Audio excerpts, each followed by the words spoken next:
gitmez derdine, yemin yaptı kendine, hak diyene duvardır, arkadan sevdayım. Gitmez derdine, yemin yaptı kendine, hak diyene duvardır, arkadan sevdayım.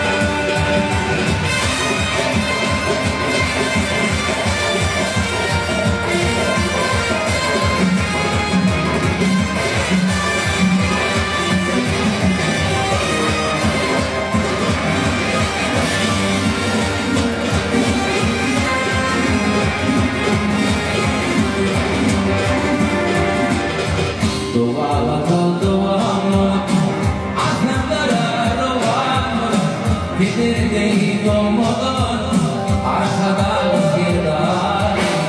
Dua bakın dua ahırlara değil olmadan arkadan gider.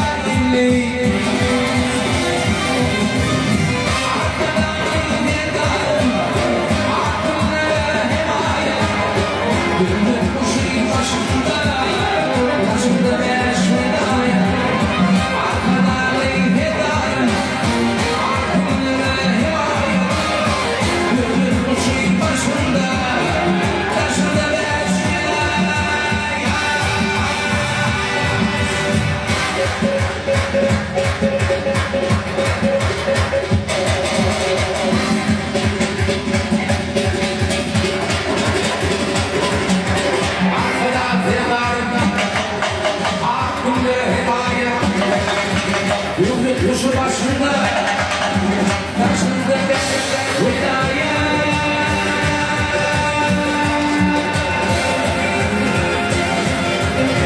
Elimde şiir var, şiir olur.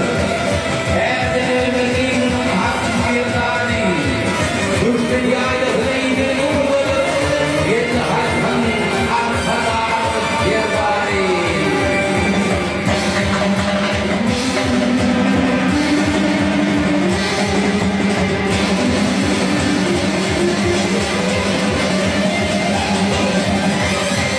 Yolum bir mübarek didar, yerlerde taşları yıkar, uçağımla elim balta uçar,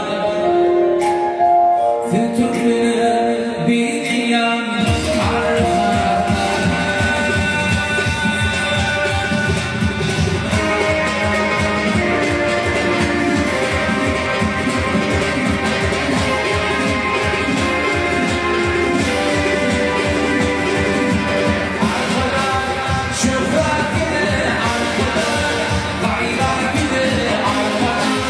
You're right.